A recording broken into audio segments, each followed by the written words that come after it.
GS मध्ये आपण भूगोल पण घेतलेला आहे बालाजी सुर्णे सरांचं. तर बालाजी सुर्णे सरांचं अतिशय महत्त्वपूर्ण बुक जे इन डिटेलमध्ये त्यांनी नकाशा थ्रू सर्व काही डिटेलमध्ये सांगितलेलं आहे. ते बुक तुम्ही एकदा बघा. जर तुमच्याकडे बुक नसेल तर ते व्हिडिओ मी अपलोड केलेला आहे. तर ते व्हिडिओ बघा तुम्ही. तुमच्यामध्ये सर्व काही GSचा महाराष्ट्राचा भूगोल सर्व इन डिटेलमध्ये कव्हर होईल. आता पॉलिटी आपल्याला घ्यायचं आहे आणि पण आपल्याला काय एक्झाम पास करायची आहे, PhD तर करायची नाही आहे. मग एक्झाम पास करण्यासाठी one of the best solution आहे की आपात सरांचं. यामध्ये तुम्ही जर पॉलिटी यामध्ये केलं तर बाकी इतर तुम्हाला राज्यसेवे प्रीसाठी पण तुम्हाला पॉलिटी इतर काहीच करायची गरज नाही. कारण की एवढाच विश्वास बसत नाही आपलाच, की आपल्याला वाटते की भरपूर सारं वाचायला लागते, वेगळं सर्व काही यामध्येच आहे. आपल्याला महत्त्वपूर्ण आहे की हे पॉलिटी आपल्याला कशा पद्धतीने या बुकमधून रीड करायचं हे महत्त्वाचं आहे. आप्पा सरांच्या बुकमधून तर आपल्याला कशा पद्धतीने बघायचं हे इन डिटेलमध्ये आपण बघणारच आहे. जर व्हिडिओ आवडला तर मित्रांसोबत जास्तीत जास्त शेअर करा मित्रांनो, आणि तुमच्या प्रतिक्रिया कमेंट बॉक्समध्ये मिळाल्या तर मी नेक्स्ट व्हिडिओ लवकरच अपलोड करेन. तर बघा, महत्त्वाची माहिती बघत आहोत आपण. काय मी इथून स्टार्ट केलेलं आहे ते तुम्हाला लवकरच कळेल. कारण की आपल्याला या बुकमध्ये सिक्वेन्सनुसार दिलेलं नाही, पण आपल्याला सिक्वेन्सनुसार घ्यायचं आहे. म्हणजे लक्षात ठेवण्यामध्ये सोपं जाईल. जे परीक्षेला येते PYQ आहेत, PYQ अनालिसिस करू नये, फक्त आपल्याला वाचन करणं आहे आणि जास्तीत जास्त रिव्हिजन करणं आहे. बाकी तर काहीच आपल्याला इन डिटेलमध्ये तुम्हाला अनालिसिस करायची गरज पडत नाही. तर व्हिडिओला स्टार्ट करूया आपण. सर्वप्रथम एथेन्स ग्रीस येथे संविधान निर्माण केले. आता एथेन्समध्ये सर्वप्रथम संविधान निर्माण केले. तर लिखित सर्वप्रथम संविधान कोणी तयार केले तर अमेरिकेने 1787 मध्ये. तर सर्वप्रथम लिखित संविधान जर म्हटलं तर अमेरिकेचे आहे, लक्षात असू द्या. भारतीय राज्यघटनेच्या मसुद्याची हिंदी अनुवाद कोणी केला हे पण महत्त्वपूर्ण आहे. तर GS गुप्ता यांनी या पत्रकार परिषदेसमोर प्रथम सादर केलेला आहे. तर हिंदी अनुवाद करणारे राज्यघटनेच्या मसुद्याचा तर GS गुप्ता आहे, लक्षात असू द्या. त्यासोबत दीनानाथ भार्गव. आता दीनानाथ भार्गव कोण आहेत? यांनी अशोक स्तंभापासून प्रेरित होऊन राजमुद्रा तयार केली आणि ही राजमुद्रा 26 जानेवारी 1950 मध्ये स्वीकारण्यात आली. संविधान सभेच्या शेवटच्या दिवशी सदस्य म्हणून शपथ घेणारी व्यक्ती लक्षात ठेवणं आपल्याला आवश्यक आहे. हे परीक्षेमध्ये विचारू शकते आपल्याला. आतापर्यंत प्रश्न विचारला नाही. तर संविधान सभेच्या शेवटच्या दिवशी सदस्य म्हणून शपथ घेणारे व्यक्ती रत्नप्पा कुंभार बॉम्बेचे आणि त्यासोबत डॉक्टर YS परमार. पुढे बघा, जयप्रकाश नारायण व तेग बहादूर सप्रू. आता यांची प्रकृती व्यवस्थित नव्हती, त्यामुळे संविधान सभेचे सदस्यत्व त्यांनी स्वीकारले का नाही. तर कोण व्यक्ती होते ज्यांनी प्रकृती अस्वस्थामुळे संविधान सभेचे सदस्यत्व नाकारले? तर ते जयप्रकाश नारायण, तेग बहादूर सप्रू. 1947 मध्ये डॉक्टर बाबासाहेब आंबेडकरांनी घटना समितीला राज्य व अल्पसंख्याक नावाचे निवेदन सादर केले. तर राज्य आणि अल्पसंख्याक नावाचे निवेदन सादर करणारे व्यक्ती कोण? डॉक्टर बाबासाहेब आंबेडकर. 1947. आता प्रोलास्की काय म्हणतो? प्रोलास्की म्हणतो की अधिकार म्हणजे समाज जीवनाच्या अशा अटी आहेत की ज्याच्याशिवाय कोणत्याही व्यक्ती स्वतःचा सर्वांगीण विकास करू शकत नाही. म्हणजे अधिकार मिळालाच हवा, हे प्रोलास्की यांनी म्हटलेलं आहे. तर हे पण आपल्याला जसं तसं विचारू शकते. आता पुढे महत्वाचे आहे की आतापर्यंत प्रश्न विचारले नाही पण विचारू शकते. घटना समितीची निशाणी काय? हत्ती आहे. चीफ ड्राफ्ट्समॅन कोण होते? तर SN मुखर्जी. कोण होते? SN मुखर्जी. तर इथे कन्फ्यूज काय होते? SN मुखर्जी चीफ ड्राफ्ट्समॅन आहे, तर HC मुखर्जी घटना समिती उपाध्यक्ष आहेत. तर यामध्ये थोडंसं कन्फ्युजन होते. तर HC मुखर्जी हे घटना समितीचे उपाध्यक्ष, तर SN म्हणजे ड्राफ्ट्समॅन, असं लक्षात ठेवा. तर SN मुखर्जी ड्राफ्ट्समॅन आणि HC मुखर्जी उपाध्यक्ष. तर भारतीय राज्यघटना हस्तलिखित. आता इंग्रजीत कोणी केलेलं आहे हस्तलेखन? तर प्रेम बिहारी नारायण राजदादा. तर यामध्ये यांनी काही मोबदला न देता तर त्यांनी म्हटलं होतं की मला पैसे वगैरे पाहिजे नाही, फक्त एक काम करा की घटनेच्या प्रत्येक पानावर माझं काय नाव टाकण्याची विनंती केली आणि ते पंडित नेहरू यांनी मान्य पण केले. तर राज्यघटनेच्या हिंदीमध्ये हस्तलेखन कोण केले? तर वसंत किशन वैद्य यांनी. प्रस्तावना नक्षीकाम कोण करणार आहे? तर भीमराव राम मनोहर सिन्हा. आणि चित्ररूप सजावट नंदलाल बोस. चित्ररूप सजावट त्यासोबत प्रस्तावना नक्षीकाम हे महत्त्वपूर्ण आहे. तर मनोहर सिन्हा एवढं लक्षात ठेवा. तर 1949 मे मध्ये राष्ट्रकुल सदस्याला घटना समितीने मान्यता दिली होती. हे प्रश्न आला होता कंबाईनमध्ये. पहिलेच एक ऑप्शन दिलं होतं, म्हणजे त्यामध्ये जुलै 1947 राष्ट्रध्वज स्वीकृत करण्यात आला. राष्ट्रध्वज स्वीकृत करण्यात आला 22 जुलै 1947. महत्त्वपूर्ण डेट आहे. आता याबाबत प्रस्ताव पंडित नेहरू यांनी संविधान सभेत मांडला तेव्हा HV कामत आणि PC देशमुख आणि ताजमल हुसेन यांनी विरोध केला होता. तर राष्ट्रध्वज स्वीकारण्याचा जे काही प्रस्ताव आहे ते पंडित जवाहरलाल नेहरू यांनी मांडला 22 जुलै 1947. तर त्यावेळेस कामत, PC देशमुख आणि हुसेन यांनी काय विरोध केला. त्यानंतर शेवटी त्यांनी स्वीकृत पण केला. तर ध्वजाची डिझाईन करणारे पिंगली व्यंकय्या हे तुम्हाला माहितच आहे. 24 आरे आणि 3:2 लक्षात ठेवा 2 3/2 हे जे प्रमाण. तर बघा, 24 जानेवारी 1950 रोजी शेवटचे अधिवेशन 24 जानेवारी 1950 रोजी झालेले आहे. आणि संविधान सभेची शेवटची बैठक. आता या बैठकीमध्ये काय झालेलं आहे? तर 26 जानेवारी 1950 पासून लोकसभेच्या निवडणुका होईपर्यंत संविधान सभा तात्पुरती संसद म्हणून मान्यता देण्यात आली. तर 26 जानेवारी 1950 पासून लोकसभेच्या निवडणुका होईपर्यंत संविधान सभा तात्पुरती संसद म्हणून मान्यता देण्यात आली. निवडणुका होईपर्यंत गणराज्याचे राष्ट्रपती राजेंद्र प्रसाद यांना बिनविरोध निवड करण्यात आली. आणि त्यासोबत HVR अय्यंगार हे निवडणुकीसाठी निवडणूक निर्णय अधिकारी आणि त्यासोबत घटना समितीचे सचिव देखील होते. राष्ट्रगान राष्ट्रगीत स्वीकृत. याच दिवशी पूर्णिमा बॅनर्जी यांनी जनगणमन गायले, तर पंडित लक्ष्मीकांत मैत्री यांनी वंदे मातरम गायले. तर जनगणमन गायणाऱ्या पूर्णिमा बॅनर्जी त्यासोबत पंडित लक्ष्मीकांत यांनी वंदे मातरम गायले. तर लक्षात ठेवा 24 जानेवारी 1950 हे डेट महत्त्वाची आहे. तर याच दिवशी उपस्थित झालेले 284 सदस्यांनी घटनेवर सह्या केल्या. तर घटना समितीवर टीका. आता हिंदूची सभा लॉर्ड विस्काउंट यांनी म्हटलं होतं तर बघा आता लक्षात कसं ठेवायचं, 20 हिंदू व्यक्ती होते, 20 काउंट म्हणून हिंदूची सभा असं लक्षात ठेवा. तर भारतातील फक्त एका प्रमुख समुदायाचे प्रतिनिधित्व होते, तर विस्टन चर्चिल. एकच समुदाय होता, चर्चेचा होता, विस्टन चर्चिल. काँग्रेसची वर्चस्व एक पक्षीय संस्था होती, ग्रॅन्ड ऑस्टिन. सार्वभौम संस्था नव्हती, प्रातिनिधिक संस्था नव्हती, कालवेयी होती. म्हणजेच खूप वेळ पण लागलेला होता असं तिथं टीका केलेली आहे. सार्वभौम संस्था होती का? नव्हती. प्रातिनिधिक संस्था होती का? नव्हती. कालवेयी होती, खूप काळ गेलेला आहे. तर 64 लाख, जवळपास 63 लाख समथिंग काहीतरी खर्च झाला, म्हणजे जेमतेम सर्व 64 लाख. कालावधी 2 वर्ष 11 महिने 18 दिवस, तर 17 दिवस या आयोगाने दिले होते, पण 2 वर्ष 11 महिने 18 दिवस लक्षात ठेवा. जे ऑप्शनमध्ये येईल 17 येऊ की 18 दिवस येऊ ते टिक करायचं. 14 ऑगस्ट 1946 ला अंतरिम शासन स्थापन करण्यास पंडित जवाहरलाल नेहरू यांनी बोलावले. सप्टेंबर 1946 मध्ये अंतरिम गव्हर्नमेंट स्थापन झाली आणि संविधान सभेद्वारे अमेरिका, ऑस्ट्रेलिया, चीन या केवळ 3 देशांच्या सदस्य संदेशाचे वाचन करण्यात आले. तर संविधान सभेने अमेरिका, ऑस्ट्रेलिया आणि चीनचेच काय सदस्य संदेश वाचन करण्यात आले. संविधान सभेने घटना मसुद्यावर सर्वात शेवटी सही कोणी केली? तर राजेंद्र प्रसाद यांनी केली. पण सर्वात शेवटची सही फिरोज गांधी यांनी केली, कारण डॉक्टर राजेंद्र प्रसाद यांनी नेहरूंच्या वर सही केली, मग फिरोजशाह गांधी यांनी शेवटची सही म्हणून ग्राह्य धरल्या जाते. तर घटना समितीत न्यायाधीशाचे स्थान हे देवाचे स्थान असं जाहीर केलं होतं ते महावीर त्यागी यांनी. महात्मा गांधी म्हणतात की घटना समिती हे जनतेच्या राजकीय व इतर विषयांच्या शिक्षणाचे माध्यम तर आहेच, पण जातीय व इतर प्रश्नावर उपचार सुद्धा ठरू शकेल. आता पहिली बैठक बघूया आपण. पहिली बैठक 9 डिसेंबर 1946. आता घटना समितीच्या पहिल्या बैठकीची 9 डिसेंबर 1946 उद्घाटन लॉर्ड वेवेल यांना करण्याची इच्छा होती, पण काँग्रेसने विरोध केला, म्हणून काँग्रेस सदस्यांनी विरोध केला, म्हणून त्यामुळे व्हाईसराय दिल्ली बाहेर निघून गेले. तर घटना समितीची पहिली बैठक मग पंडित जवाहरलाल नेहरू यांनी आमंत्रित केली आणि पहिल्या बैठकीच्या रांगेत बसलेले सदस्य पंडित नेहरू, मौलाना अब्दुल कलाम आझाद, सरदार वल्लभभाई पटेल, जे बी कृपलानी, राजेंद्र प्रसाद, सजू नायडू, हरेकृष्ण मेहताब, पंडित गोविंद वल्लभ, त्यासोबत जर बघितलं तर डॉक्टर बाबासाहेब आंबेडकर आणि सी राजगोपालचारी हे पहिल्या रांगेत बसले होते. 4 नोव्हेंबर 1948 मध्ये काय झालं मग? डॉक्टर बाबासाहेब आंबेडकरांनी मसुदा राज्यघटना घटना समिती पुढे सादर केला. तर जर बघितलं तर 4 नोव्हेंबर 1948 मध्ये मसुदा राज्यघटना घटना समिती पुढे सादर केला आणि त्या दिवशीच मोहम्मद अली जिन्ना व डी पी खेतान आणि DS गुरंग श्रद्धांजली वाहण्यात आली यांनाच. आता हे महत्त्वाचे आपण इन डिटेलमध्ये पहिल्यांदा माहिती बघितली. आता यानंतर आपल्याला जे काही सिक्वेन्सनुसार प्रश्न येईल ते पण बघायचे आहे, म्हणजे काही बाबी जे काही आहेत सिक्वेन्सनुसार तुम्हाला माहिती झाल्या. आणि आता आपल्याला बघायचं घटनेच्या निमित्तामधील जे काही प्रश्न आहेत त्यासोबत जे राहिलेला पार्ट आहे ते कव्हर करू आपण, कारण की महत्त्वाची माहिती आपण पूर्ण कव्हर केली. त्यासोबत आता प्रश्न आयोगाने कसे विचारले आणि ते प्रश्न रिपीट पण होऊ शकतात आणि त्या प्रश्नाच्या माध्यमातून थोडंसं एक्स्ट्रा आपलं इन्फॉर्मेशन पण कलेक्शन होईल. अशा पद्धतीने आपल्याला घ्यायचं आहे. तर डायरेक्ट मी या प्रश्नापासून जर सुरुवात केली असती तर थोडंसं एक किचकट वाटलं असतं, कारण की जे काही नवीन मुलं आहेत ज्यांनी काही वाचलेलं नाही त्यांना पण किचकट वाटलं असतं. मग थोडंसं जे काही प्रश्न आहेत त्या प्रश्नाची काही महत्त्वाची माहिती पण आपण बघितली आणि ती महत्त्वाची माहितीच आपल्याला प्रश्नामध्ये पण बघायला मिळणार आता बघा, कारण की जास्त वाचायची गरज पडत नाही मित्रांनो. तर गवा मावळणकर हे कार्यविषयक समितीचे अध्यक्ष होते. कार्यवाही जर म्हटलं तर राजेंद्र प्रसाद म्हणत होतो आपण. पुढील प्रश्न, संविधान परिषदेच्या सल्लागार शाखेने भारतीय राज्यघटनेचा पहिला मसुदा कधी तयार केला? लक्षात ठेवा, ऑक्टोबर 1947 मध्ये तयार केला. सल्लागार शाखेने भारतीय राज्यघटनेचा पहिला मसुदा ऑक्टोबर 1947 मध्ये तयार केला. आता थोडंफार आपल्याला एक्सप्लेनेशन मध्ये पण एक्स्ट्रा माहिती मिळेल. तर BN राव हे संविधान सल्लागार होते आणि हे पद देऊन पंडित नेहरू यांनी संविधानाचे प्रारूप तयार करण्याची जबाबदारी त्यांच्यावर दिली होती. तर भारताच्या संविधानाचा मसुदा तयार करण्याच्या संशोधनाचा एक भाग म्हणून 1946 मध्ये BN राव यांनी अमेरिका, कॅनडा, आयर्लंड आणि युनायटेड किंगडम, आफ्रिका येथे जाऊन तेथील न्यायाधीश, विद्वान, तज्ज्ञांची काय सल्लामसलत केली. पुढे त्यांनी ऑक्टोबर 1947 मध्ये संविधानाचा कच्चा मसुदा तयार केला आणि त्यात 243 व 13 अनुसूच्या होत्या. बघा, संविधानाच्या कच्च्या मसुद्यामध्ये जे BN राव यांनी तयार केला तर त्यामध्ये किती कलमे आणि किती अनुसूच्या होत्या हे पण विचारले जाते. 243 कलमे होती आणि 13 अनुसूच्या. मसुदा समितीने या मजकुराची चिकित्सा करण्यास ऑक्टोबर 1947 मध्ये सुरुवात केली आणि त्यात अनेक बदल केले. पुढे फेब्रुवारी 1948 मध्ये मसुदा समितीने पहिला मसुदा सादर केला. त्यामध्ये थोडेफार चेंज केले मसुदा समितीने आणि मसुदा समिती आपण इन डिटेलमध्ये पुढे बघणार आहोत. मॉन्टेग्यू चेम्सफर्ड या नावाने ओळखला जाणारा भारतीय घटनात्मक सुधारणाविषयक अहवाल या कोणत्या तारखेमध्ये प्रसिद्ध करण्यात आला? तर तो जुलै 1918 मध्ये प्रसिद्ध करण्यात आला. तर कायदा 1919चा पण प्रसिद्ध करण्यात आला जुलै 1948 मध्ये. मॉन्टेग्यू चेम्सफर्ड सुधारणांसाठी कारणीभूत झालेली परिस्थिती बघा. अपुऱ्या आणि असमाधानकारक मॉर्लमेंटो सुधारणा, या मॉर्लमेंटो कायद्यातील सुधारणा, त्यासोबत क्रांतिकारांचे काही प्रयत्न, ब्रिटिशांनी दिलेल्या सुधारणा देशाच्या स्वातंत्र्याच्या दृष्टीने अगदी धूळ फेकण्यासारख्या आहेत ही जाणीव झाली. क्रांतिकारकांना अधिकच चीड येत होती. त्यासोबत काँग्रेस, मुस्लिम लीग आणि झाल मॉड यांची ऐक्य, लखनौ करार 1916, परदेशात भारतीय लोकांवर होणारा अत्याचार, असंतोष, ऑस्ट्रेलिया, त्यासोबत आफ्रिका, कॅनडा, युरोपियन वसाहतीमधील भारतीय लोकांवर गोऱ्या वसाहतीवाल्यांनी चालवलेला अन्याय, अत्याचार, त्यासोबतच आंतरराष्ट्रीय क्षेत्रातील घटनांचा परिणाम आणि पहिल्या मैदानी निर्माण झालेली राजकीय परिस्थिती. पुढे पण काही बाबी आहेत. होम रूल लीगची चळवळ, टिळक आणि बेजल यांची भारताच्या सुदैवाने नव्या भारतमंत्री मॉन्टेग्यू हा भारताबद्दल स्थायी आणि सहानुभूती बाळगणार होता. ऑगस्ट घोषणा 20 ऑगस्ट 1917 मध्ये करण्यात आली. आता काही पार्श्वभूमी आहे कायद्याची. तर उपभारतमंत्री मॉन्टेग्यू 12 जुलै 1917 रोजी भारत सरकारच्या कार्यपद्धतीवर कडाडून हल्ला कॉमन सभागृहात चढविला. त्यात तो म्हणाला की भारताच्या शासन पद्धतीत आमूलाग्र परिवर्तन केल्याखेरीज परिस्थिती सुधारणा होणार नाही. या भाषणानंतर अल्पावधीतच त्यावेळेस भारतमंत्री चेंबरलेन यांनी राजीनामा दिला व त्याची जागा एडविन मॉन्टेग्यू यांनी घेतली.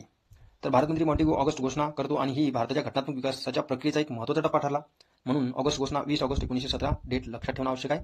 तर मॉन्टेगू घोषित केलेल्याप्रमाणे भारत सरकार व भारतीय नेते यांच्याशी सुधारणाबाबत विचारविमर्श करण्यासाठी नोव्हेंबर 1917 मध्ये भारतात आला आणि 6 महिने त्यांनी वास्तव केले.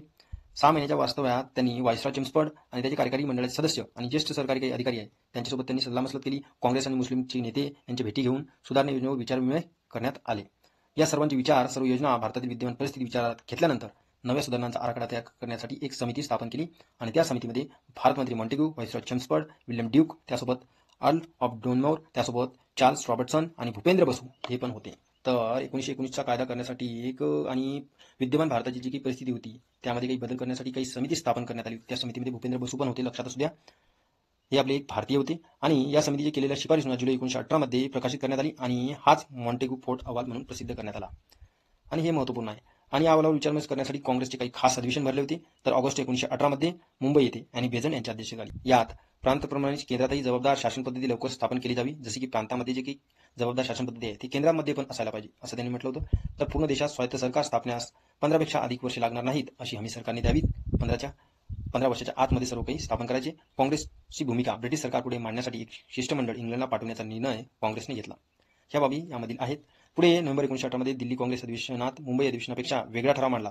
त्यात ताबडतोब पूर्व प्रांतिक स्वायत्तता दिली जावी अशी मागणी करण्यात आली. आणि पण याला मवाळ नेत्यांनी विरोध केला आणि मवाळ नेते काँग्रेस बाहेर पडले. मवाळांचं कसं होतं की प्रेमाने मागायचं सर्व काही, पण तसं काही चालायचं नाही त्यावेळेस. पण मवाळ नेते काही काँग्रेस बाहेर पडण्यापूर्वीच भूपेंद्र बसू आणि सत्येंद्र सिन्हा त्यांची भारतमंत्री मॉन्टेगूशी मुलाखत झाली आणि त्यावेळेस मॉन्टेगू म्हणाले मवाळ नेत्यांनी सहकार्य केल्यास सुधारणा योग्य रीतीने राबवता येतील. तर महत्त्वपूर्ण आहे, भूपेंद्र बसू आणि सत्येंद्रनाथ सिन्हा हे 2 सदस्य होते, महत्त्वपूर्ण आहे.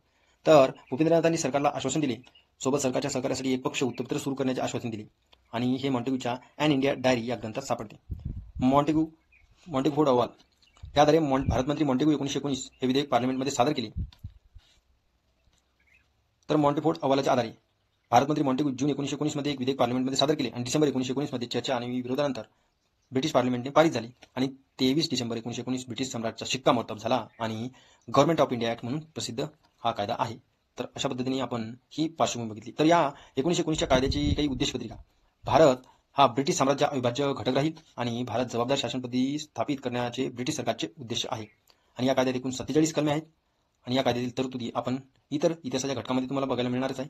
तर आपण इन डिटेलमध्ये या कायद्याची पार्श्वभूमी बघितली, कशा पद्धतीने स्थापन झाला, तर हे महत्त्वपूर्ण आहे. भारताची संविधान सभा बनवण्याची मागणी इंग्रजांनी कोणत्या वर्षी केली? तर 1940 मध्ये केली मागणी. बघूया आपण. संविधान सभेची मागणी भारतीयांनी स्वातंत्र्यपूर्व काळापासूनच होती, पण इंग्रजांनी भारतीयांची प्रथमतः मागणी 1940 मध्ये लॉर्ड लिनिको यांच्या ऑगस्ट ऑफरद्वारे मान्य केली. ऑगस्ट ऑफरमधील काही तरतुदी आणि ऑगस्ट ऑफरची डेट 8 ऑगस्ट 1940. लॉर्ड लिनिको भारताचे व्हाईसरॉय होते. त्यांनी संविधान तयार करण्यासाठी जो प्रस्ताव मांडला त्याला ऑगस्ट प्रस्ताव म्हणतात. त्यात नवीन राज्यघटना तयार करणे हे प्रामुख्याने मुख्यतः भारतीयांची जबाबदारी आहे हे प्रथमच मान्य केले. म्हणजे ऑगस्ट ऑफर कोणाचं होतं? लॉर्ड लिनिको. यामध्ये काय म्हटलं की नवीन राज्यघटना तयार करणे प्रामुख्याने मुख्यतः भारतीयांची जबाबदारी आहे असं प्रथमच मान्य केलं होतं. पण मुस्लिम लीगला नकाराधिकार विटो देण्यात आल्यामुळे काँग्रेसने हा प्रस्ताव नाकारला होता. तर स्वतंत्र पाकिस्तान निर्माण करण्याचे आश्वासन असल्यामुळे मुस्लिम लीगने हा प्रस्ताव स्वीकारला होता. तर ऑगस्ट ऑफर मुस्लिम लीगने स्वीकारला पण काँग्रेसने नाकारला होता. आता संविधान सभेची मागणी बघूया आपण. संविधान सभेची मागणी हे पण महत्त्वपूर्ण आहे. तर 1922 मध्ये महात्मा गांधींनी सर्वप्रथम मागणी केली, पण त्यांनी संविधान सभा असा शब्द न वापरला. महात्मा गांधींनी भारतीय संविधान भारतीय जनतेच्या इच्छेनुसार असेल आणि भारताचे स्वराज्य ही ब्रिटिश संसदेने दिलेली भेटवस्तू असणार नाही. तर 1928 मध्ये नेहरू रिपोर्ट. तर संविधान बनवण्याचे भारतीयांनी केलेला पहिला प्रयत्न होता नेहरू रिपोर्ट 1928 मध्ये. आणि 1934 मध्ये मग संविधान सभा हा शब्द उल्लेख करून प्रथम मागणी मानवेंद्र रायांनी, म्हणजेच संविधान सभा ही संकल्पना मानवेंद्र रायांनी 1934 मध्ये मांडली. डिसेंबर 1934 मध्ये काही प्रथमच राष्ट्रीय काँग्रेसचे पाटणा अधिवेशन यामध्ये औपचारिकरित्या मागणी केली.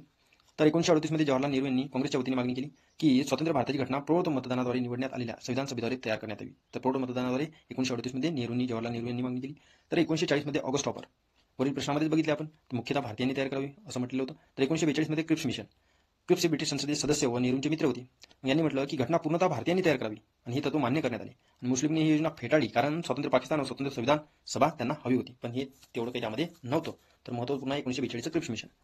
शेवटी मे 1946 मध्ये कॅबिनेट मिशन प्लॅन म्हणजे त्रिमंत्री योजना या संविधान सभेची निर्मिती रचना करण्याची एक महत्त्वपूर्ण काय योजना आहे त्रिमंत्री योजना.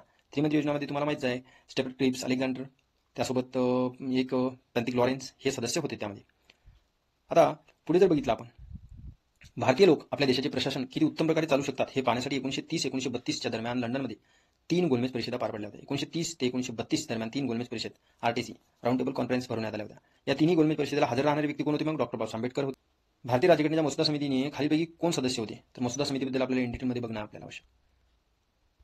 आता मसुदा समिती बघा, 29 ऑगस्ट 1947 ला स्थापना, पहिली बैठक 30 ऑगस्ट 1947. पहिला मसुदा 12 फेब्रुवारी 1948 मध्ये पहिला मसुदा मांडण्यात आला, तर अंतिम मसुदा 4 नोव्हेंबर 1948 मध्ये आणि स्वीकृत जर बघितलं तर 26 नोव्हेंबर 1949 ला. आता मसुदा समिती 29 ऑगस्ट 1947 हे महत्त्वपूर्ण डेट आहे, लक्षात ठेवा. पहिली बैठक 30 ऑगस्ट 1947 एक दिवसानंतर आणि शेवटचा मसुदा अंतिम मसुदा लक्षात ठेवा 4 नोव्हेंबर 1948 आणि स्वीकृत 26 नोव्हेंबर 1949. आता अध्यक्ष डॉक्टर बाबासाहेब आंबेडकर होते. त्यामध्ये जर बघितलं या समितीचे अध्यक्ष होते म्हणून त्यांनी भारतीय राज्यघटनेचे शिल्पकार म्हणून म्हणतात त्यांना.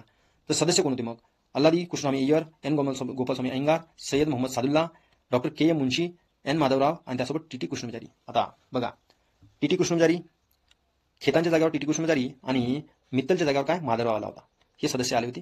तर महत्त्वपूर्ण आहे की या मित्तलची काय प्रकृती व्यवस्थित नव्हती म्हणून माधवराव आले होते आणि खेतांचा मृत्यू झाला होता तर टी कृष्णमाचारी आले होते. तर यामध्ये अध्यक्षता आपण डॉक्टर बाबासाहेब आंबेडकर बघितले, पण उपाध्यक्ष कोण होते? मग उपाध्यक्ष लक्षात ठेवा मित्रांनो, सय्यद मोहम्मद सादुल्ला होते, हे उपाध्यक्ष होते. तर बघा, प्रश्न 7 मध्ये सांगितलेलं आहे की भारतीय राज्यघटनेतील खालीपैकी कोणती वैशिष्ट्ये ब्रिटिश राज्यघटनेतून घेतलेली नाही आहे, असं म्हटलेलं आहे. प्रश्न पण व्यवस्थित वाचणं आवश्यक आहे आपल्याला. तर काय म्हटलेलं आहे? तर याचं उत्तर इथे समोरची सूची. का? कारण की आपण ब्रिटिश राज्यघटनेतून घेतलेलं नाही. ब्रिटिश राज्यघटनेतून घेतलेलं आहे का? नाही. तर ही आपण ऑस्ट्रेलियामधून समोरची सूची घेतलेली आहे. ऑस्ट्रेलियामधूनच आपण दोन्ही सभागृहाची संयुक्त बैठक पण घेतलेली आहे आणि त्यासोबतच व्यापार वाणिज्य स्वातंत्र्य हे पण घेतलेले आहे. ते आपण पुढे बघणारच आहे. पण महत्त्वाचं आहे की ब्रिटिश राज्यघटनेतून घेतलेल्या तरतुदी आपल्याला आधी बघणं आवश्यक आहे. आपल्याला एक्सप्लेनेशनमध्ये दिलेलं आहे. तर स्पष्टीकरण बघा, संसदीय शासन पद्धती हे ब्रिटिशकडून घेतलेली आहे आपण. आता लक्षात कसं ठेवायचं बघा, संसदीय शासन पद्धती एक सिक्वेन्सनुसार लक्षात ठेवा. त्यासोबत लोकसभा सभापती, पंतप्रधान पद, 2 पद आहेत. कोणते? एक लोकसभा सभापती आणि पंतप्रधान पद, हे पद लक्षात ठेवा 2. बाकी त्यामध्ये कोणतेही पद नाही आहे. तर बघा, त्यानंतर संसदीय शासन पद्धती त्यामध्ये द्विगृह कायदेमंडळ असणार, ते पण घेतलेले द्विगृह कायदेमंडळ. त्यासोबत कॅबिनेट व्यवस्थापन असणार, कॅबिनेट व्यवस्थापन घेतली. फर्स्ट पास पोस्ट सिस्टीम पण असणार संसदीय शासन पद्धतीने घेतली तर. हे ब्रिटिश राज्यघटनेतून घेतलेले आपण. त्यासोबत काय? संसदीय विशेषाधिकार, संसदीय शासन पद्धती घेतली तर संसदीय विशेषाधिकार पण असणार, बरोबर आहे. कायदा करण्याची पद्धत पण हे ब्रिटिशाकडून घेतलेली आपण. त्यासोबत कायदेमंडळ प्रणाली पण, कायद्याचे राज्य पण, सगळ्या बाबी कॅबिनेट व्यवस्था, कायद्याचे राज्य, कायदेमंडळ प्रणाली, कायदा करण्याची पद्धत, ह्या 3-4 बाबी पण सिक्वेन्सनुसार लक्षात ठेवणं आवश्यक आहे. मग राहिलं काय? मंत्रिमंडळ स्वरूप आणि एकच नागरिकत्व आणि त्यासोबत एक राष्ट्रपती पण नामदारी प्रमुख म्हणून हे ब्रिटिश राज्यघटनेतून घेतलेलं आहे. लक्षात ठेवणं सोपं जाईल. कसं? बघा, 2 पद आहेत, लोकसभा सभापती, पंतप्रधान पद आहे. त्यासोबत संसदीय शासन पद्धती, संसदेचे विशेष अधिकार, त्यासोबत काय? द्विगृह कायदेमंडळ आणि एकेरी नागरिकत्व, कॅबिनेट व्यवस्था, फर्स्ट पास पोस्ट सिस्टीम, त्यासोबत कायदे मंडळ प्रणाली, कायद्याचे राज्य, मंत्रिमंडळ स्वरूप आणि काय? राष्ट्रपती नामदारी प्रमुख. बस अशा बाबी लक्षात ठेवणं आवश्यक आहे. आणि आता ऑस्ट्रेलियामधून मग आपण समोरची सूची घेतली, त्यासोबत काय काय घेतलं? तर संयुक्त बैठक पण घेतली, दोन्ही सभागृहाची, लोकसभा आणि राज्यसभेची, व्यापार वाणिज्य स्वातंत्र्य पण आणि राज्यघटनेच्या प्रस्ताविकेची भाषा हे ऑस्ट्रेलियाकडून घेतलेली आहे, लक्षात ठेवा. पण राज्यघटनेची प्रस्ताविका जी आहे हे आपण अमेरिकेकडून घेतलेली आहे. हे आपल्याला इथे कन्फ्युजन आपण इथे होतो, तर हे आपल्याला नीट लक्षात ठेवणं आवश्यक आहे. पुढील प्रश्न बघू. प्रश्न क्रमांक 8. राज्यघटना निर्मितीची जबाबदारी व कार्य पार पाडण्याची घटना समितीने विविध समित्या स्थापन केल्या होत्या राज्यघटना निर्मिती करण्यासाठी. आणि त्यात कार्यपद्धतीविषयक नियम समिती होती. त्या नियम समितीचे अध्यक्ष म्हणून कोणी काम केले? तर कार्यपद्धतीविषयक नियम समिती राजेंद्र प्रसाद होते, त्याचे अध्यक्ष. आता हे कार्यपद्धती नियम समिती जर बघितली, याचे अध्यक्ष राजेंद्र प्रसाद होते, बरोबर आहे. पण आपल्याला यामध्ये लक्षात काय ठेवायचं? या समितीमध्ये 15 सदस्य होते. पुढील प्रश्नासाठी रेडी राहायचं. या समितीमध्ये 15 सदस्य होते. त्यात दुर्गाबाई देशमुख ह्या एकमेव महिला सदस्य होत्या. काय सांगता येते आपल्याला या कार्यपद्धतीविषयी समितीचे अध्यक्ष विचारले यावेळेस? तर पुढे आपल्याला त्या कार्यपद्धतीविषयक अध्यक्ष असलेल्या समितीमध्ये राजेंद्र प्रसाद, त्या समितीमध्ये किती सदस्य होते? 15 सदस्य होते. तर त्यामध्ये कोणती एकमेव महिला होती हे पण विचारू शकते. दुर्गाबाई देशमुख ह्या एकमेव महिला होत्या. स्थापना तुम्ही लक्षात ठेवलं तरी नाहीतरी गरज नाही आपल्याला, स्थापनेची एवढं काही गरज नाही आपल्याला. पुढील प्रश्न बघू आपण. प्रश्न क्रमांक 9. विधान संसदीय पद्धतीमध्ये प्रशासनावरील कायदेमंडळाचे नियंत्रण अध्यक्षीय पद्धतीपेक्षा भिन्न असते. ऍक्च्युअलमध्ये बरोबर आहे, कारण की अध्यक्षीय पद्धती आणि संसदीय पद्धती थोडी वेगळी आहे. कारण दिलेलं आहे ब. प्रशासनावर कायदेमंडळाचे नियंत्रण हे लोकसत्ता शासनाचे महत्त्वाचे वैशिष्ट्य आहे. आता प्रशासनावर कायदेमंडळाचे नियंत्रण असते, बरोबर आहे, संसदीय पद्धतीमध्ये. पण हे जर बघितलं आपण आता याचं उत्तर, तर याचं उत्तर आहे अ ब दोन्ही बरोबर आहे, परंतु ब हे अचे योग्य स्पष्टीकरण नाही आहे. ते आता आपण बघू. बघा आता तरी आपल्याला संसदीय पद्धतीचे वैशिष्ट्य बघायचे आहे. संसदीय पद्धतीच्या वैशिष्ट्यामध्ये संसदीय पद्धतीत कार्यकारी मंडळ कायदेमंडळाला जबाबदार असतात, पण अध्यक्षीय पद्धतीत हे सर्व काही विभक्त असते, एवढं लक्षात ठेवायचं.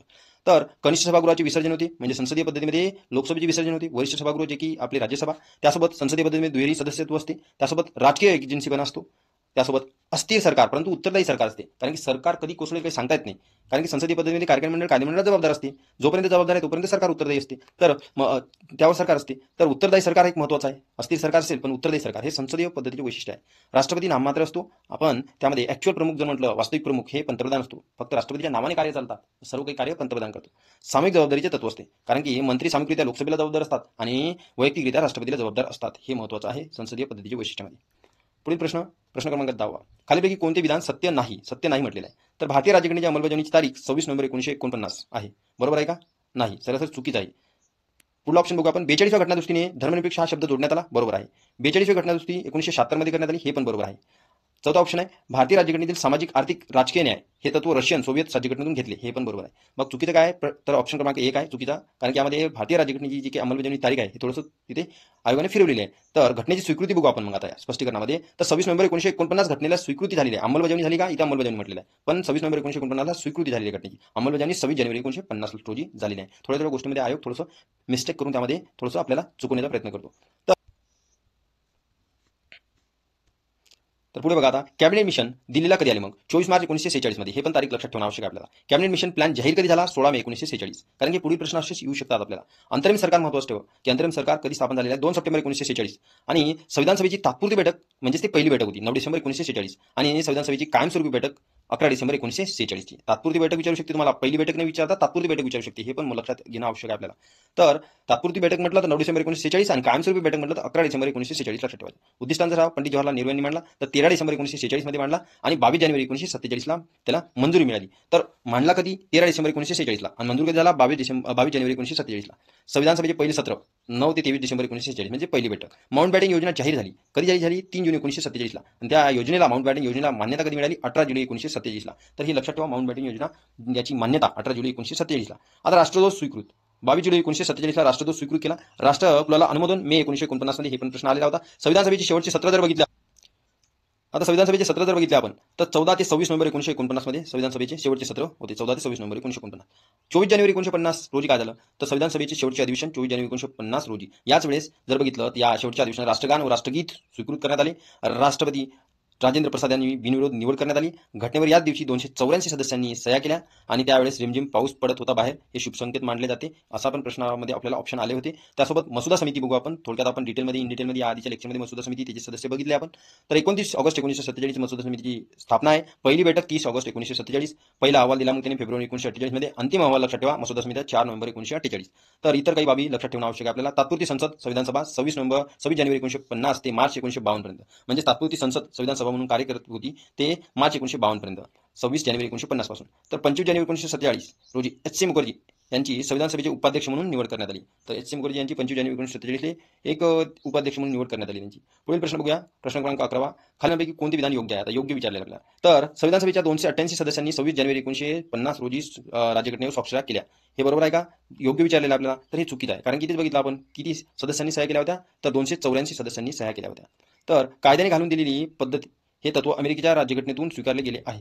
तर हे बरोबर आहे का? तर संसदेच्या दोन्ही सभागृहाची संयुक्त बैठक ही कल्पना ब्रिटिश राज्यघटनेतून घेतली का आपण? नाही, कारण की संयुक्त बैठकीची कल्पना आपण कुठून घेतलेली आहे? तर ऑस्ट्रेलियामधून घेतलेली आहे. बघा, एक तर ब्रिटिश राज्यघटनेबद्दल विचारलं पहिले आणि आता आपल्याला कुठं ऑस्ट्रेलियाबद्दल विचारलं. म्हणजे प्रश्न आयोग तिथच्या तिथेच थोडासा तर आपल्याला प्रश्न क्रमांक आहे वरीलपैकी एकही बरोबर नाही आहे. तर बघू आपण त्यामध्ये स्पष्टीकरण बघूया आपण. तर वरील तिन्ही विधाने चूक आहेत. तर बघितलं 24 जानेवारी 1950 रोजी 299 सदस्य होते, पण 284 सदस्यांनी स्वाक्षऱ्या केल्या. पहिली स्वाक्षरी राजेंद्र प्रसाद, शेवटची स्वाक्षरी फिरोजशाह गांधी. कारण की शेवटची स्वाक्षरी फिरोजशाह गांधी यांनी जवाहरलाल नेहरूच्या आधी राजेंद्र प्रसाद यांनी सही केली आणि लास्टला मग फिरोजशाह गांधी यांनी शेवटची स्वाक्षरी म्हणून गाय धरली जाते. आता चुकीचं विधान काय दुसरं मग ऑप्शनचं? कारण कायद्याने प्रस्तावित पद्धत हे कुठून घेतली? आपण जपानच्या घटनेतून घेतलेली आहे. तर विधान तिसरं चुकीचं काय? कारण की संयुक्त बैठकीची तरतूद आपण ऑस्ट्रेलियाकडून घेतलेली आहे, आपण ब्रिटिशकडून घेतलेली नाही. तर यामध्ये जर बघितलं तर घटनेचा स्रोत आपण सर्व काही बघितलेला आहे. प्रश्न क्रमांक 33 मध्ये आपण ते पुढे बघणारच आहोत. तर ऑस्ट्रेलियाकडून आपण संयुक्त बैठक समवर्ती सूची संकल्पना व्यापार वाणिज्य स्रोत घेतले आणि प्रश्न क्रमांक 12 प्रा केसीवियर यांच्या निरीक्षणानुसार खालीलपैकी कोणत्या विधानातून भारतीय संघराज्य पद्धतीचे खरे स्वरूप व्यक्त होते? हे केसीवियर यांच्यानुसार सांगा म्हणते की भारतीय संघराज्य पद्धतीचे खरे स्वरूप. तर बघा, यामध्ये याचं उत्तर आहे आपल्याला ऑप्शन क्रमांक 4 एकात्म राज्याची दुय्यम वैशिष्ट्य असलेल्या संघराज्यापेक्षा ते संघराज्याची दुय्यम वैशिष्ट्य असलेले एकात्म राज्य आहे. असं म्हटलेलं आहे की एकात्म राज्याची दुय्यम वैशिष्ट्य असलेले संघराज्यापेक्षा ते संघराज्याची दुय्यम वैशिष्ट्य असलेले एकात्म राज्य आहे असं ओळखू येते म्हणते केसीवियर यांचं म्हणणं आहे. आता केसीवियर बद्दल विचारलं पुढे काही सांगता येते की आपल्याला एखादा दुसरे व्यक्तिमत्व सांगेल आणि त्यांच्या पद्धतीनुसार आपल्याला विचारण्यात येईल. तर मग आपण स्पष्टीकरण बघूया आपण की तर बघा, आता पूर्वी काही संघराज्याबद्दल जे काही तत्वाची काही मते दिलेली आहे ते व्यवस्थित करणं आपल्याला आवश्यक आहे. तर ते बघूया आपण. बाकी प्रश्न क्रमांक 21 मध्ये सर्व काही इन डिटेलमध्ये बघणार आहे आपण हे भाग.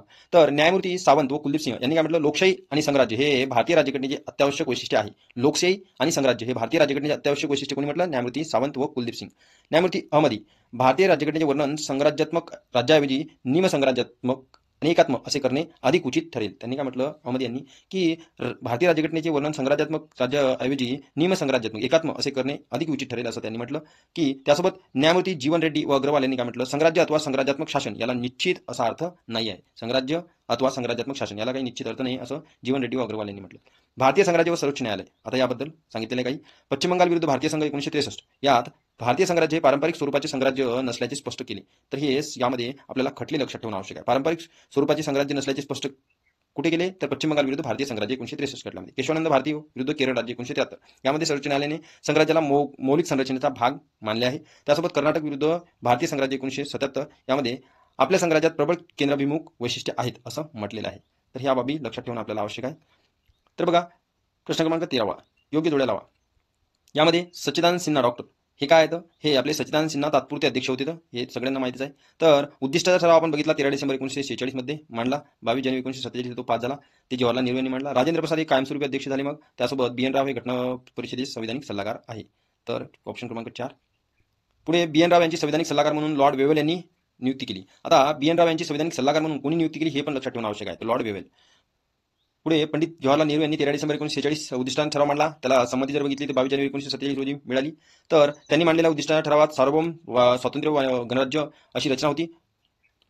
पण मूळ घटनेत मात्र सार्वभौम लोकशाही गणराज्य असा बदल केला. नंतर 42वी घटनादुरुस्ती 1976 त्यात समाजवादी धर्मनिरपेक्ष एकात्मता एकात्म नाही तर एकात्मता समाविष्ट करण्यात आले. म्हणून आता सार्वभौम समाजवादी धर्मनिरपेक्ष लोकशाही गणराज्य असे आहे. हे बी आपल्याला काही शब्द आहेत ते लक्षात ठेवणं आवश्यक आहे. तर पंडित नेहरूंच्या ठरावात नसणारा फॅटर्निटी म्हणजे बंधुता हा शब्द मात्र प्रस्ताविकेत समाविष्ट करण्यात आला. तर त्यांच्या ठरावामध्ये कोणता शब्द नव्हता हे पण विचारलं जाईल आपल्याला. बंधुता. घटना समितीचे सचिव HVR अय्यंगार हे होते आणि उपसचिव पद जर बघितलं तर जुगल किशोर खन्ना यांच्याकडे होते. सुरुवातीला मूळ जी घटना होती ती 251 पानांची सुमारे 90,000 शब्द होते आणि वजन 3.5 किलो हे आपल्याला काही घेण्यात देणं नाही यामध्ये. पण घटना निर्माण करण्याचा खर्च 63,96,729 म्हणजे जवळपास 64 लाख. भारत संघराज्य आहे असा युक्तिवाद घटना समितीत डॉक्टर बाबासाहेब आंबेडकर यांनी केला. पण घटनेत त्यांनी हे वापरलेले नाही आहे.